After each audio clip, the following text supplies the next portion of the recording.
أعوذ بالله من الشيطان الرجيم. بسم الله الرحمن الرحيم. Attention, attention, attention. Inspector General of Police, in person of Sir Kayode Ẹgbẹ. Sir, your attention is needed, sir. I need attention, sir. DIG Olumuyiwa Adejobi, Baba Dada, tell like injustice, rara. Attention, I need it, sir. Also, DIG of Zone 11 Oshogbo, your attention is needed. Nto anle yi, awa the Nigerian Muslim in diaspora and justice for Ummah. Awa the Nigerian Muslim in diaspora and justice for Ummah. Ẹnìkan ló conspire, ìyẹn Yusuf Adepoju. Ó lọ conspire pẹ̀lú ẹni tí òun gan fún ara ẹ̀ tó confirm pọ̀ daran ni. Yusuf Adepoju ó conspire pẹ̀lú ẹni tó òun gan fún ara ẹ̀ mọ̀ pé ọ̀daràn ni. Ó conspire pẹ̀lú ẹ̀ láti defame àfáà wa Ustaz Muhammadu Jamiu Adegunwa Alaba.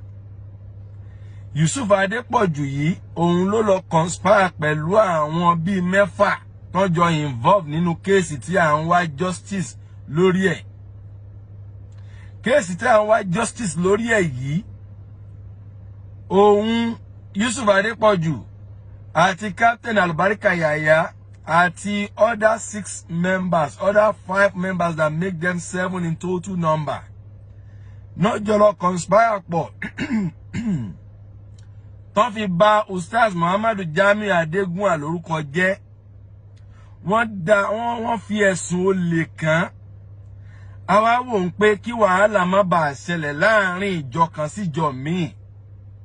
We now take this case into court. A gbé kéèsì lọ sí court ní Federal High Court ní Lagos. Wọ́n dẹ̀ ti invite Yusuf ní several cases láti wá, kò yọjú. None of his members ever showed up in court. Kàkà kó yẹ kán fi yọjú, Yusuf tún gbé wọn pamọ́, kódà ó tún advice wọn pé kán sá lọ, àjẹ́bẹ̀ wọ́n máa mú wọn. Lẹ́yìn ìgbà tí kóòtù ti retí tí ò rí wọn, kóòtù ti issue bench warrant lórí àwọn méjèèje tó involve Yusuf Adepoju.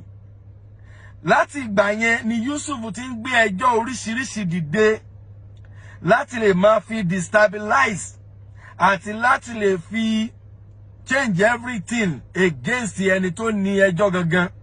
Ó file case more than 4-5 cases against Muhammadu Jamiu Adegunwa, ìyẹn Ustaz wa.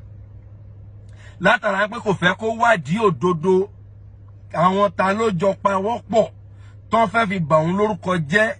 Ṣùgbọ́n gbà tí Yusuf yìí mọ̀ pé òun wà nínú àwọn tó bà Ustaz Jamiu Adegunwa lórúkọ jẹ́, òun ló fà á tó fi involve tó fi lọ ń gbé kéèsì oríṣiríṣi dìde. Gbogbo àwọn kéèsì tó gbé dìde l'Óṣogbo ní Ìlọrin ní Ustaz Jamiu Adegunwa lọ rán lọ́yà lọ táwọn náà ń lọ títí wọ́n fi trace àwọn kéèsì yẹn dànù. Ó ti wá rí pé kò sí ọ̀nà kankan tóun lè ṣe ń sìn. Ó wá lọ gbé àwọn ọlọ́pàá wá l'Óṣogbo. Wọ́n fi harass Ustaz Jamiu Adegunwa báyìí wípé àwọn fẹ́ arrest yẹ with all cost láti lè fi wọ́n fi police sí wọ́n fi harass Muhammadu Jamiu Adegunwa right now. Òun là ń pe attention Olumuyiwa Adejobi. Mo mọ̀ pé yín ò like injustice. Ẹni yín ń lo àwọn ọlọ́pàá, Yusuf Adepoju ń lo àwọn ọlọ́pàá yín in a wrong way láti jọdún ìwà. Nígbà tó jẹ́ pé ó ti wá distort yọ kúrò ní pé kó máa wá sí Òṣogbo máa lo ọlọ́pàá àwọn mọ́. Ìyẹn Zone 11. Ó wá lọ lo another police ní Òṣogbo ńbẹ̀ náà. Tó wá sí Èkó láti Thursday last week. Láti Thursday, because another week start today. Láti Thursday last week. Làwọn ọlọ́pàá yẹn ti wà l'Ékòó. Wọ́n wá sí ọ̀dọ̀ Ustaz Jamiu Adegunwa níjẹta láti fẹ́ wá arrest ẹ̀ láì ṣe pé wọ́n ti invite ẹ̀ tẹ́lẹ̀. Ẹni tó gbé yín lọ ilé ẹjọ́ tó ní kẹ́ máa bọ̀ nílé ẹjọ́, bench warrant ti wà lórí wọn. Nígbà tó fẹ́ lọ arrest wọn pẹ̀lú bench warrant nílé wọn, ilé Yusuf Adepoju, ó sì kó àwọn OPC jáde, wọ́n bà mọ́tò Ustaz Jamiu Adegunwa wọ́n bà mọ́tò ẹ̀ jẹ́ o. Òun ló wá ń lo ọlọ́pàá fi wá harass Ustaz Jamiu Adegunwa sí. Ó tún send out threatening messages, threatening posts ló ń post sórí social media ń pé wọ́n máa padà mú Ustaz Jamiu Adégúnwà tó gbé lọ ilé ẹjọ́. Ṣó yẹ kó rí bẹ́ẹ̀? IGP Káyọ̀dé Ẹgbẹ́tókun, attention yín, I need it. Olúmúyìwá Adéjọbí, attention yín, I need it. Kó tó di pé yóò di nǹkan mi o. Kó tó di pé yóò di nǹkan mi, àwọn ò fẹ́ wàhálà la ṣe gbé ẹjọ́ yìí lọ sílé ẹjọ́. Avec Dasi, we are calling all you guys attentions. We want your attention. We want you to come into our aids. As Yusuf is destabilizing and terrorizing all the Muslim Ummah, is disturbing the peace of Islam in Yoruba land. Afẹ́ kí ẹ dìde ẹ̀yin tí ẹ já àwọn ọlọ́pàá yìí. Olúmúyìwá Adéjọbí ẹ dìde lórí ọ̀rọ̀ yìí. Ẹ investigate in tó fà tó fi ń lu ọlọ́pàá. Tó bá fi máa arrest ẹni tó ti gbé lọ ilé ẹjọ́. Tó yẹ kó wá yọjú sílé ẹjọ́, kò wá yọjú sílé ẹjọ́.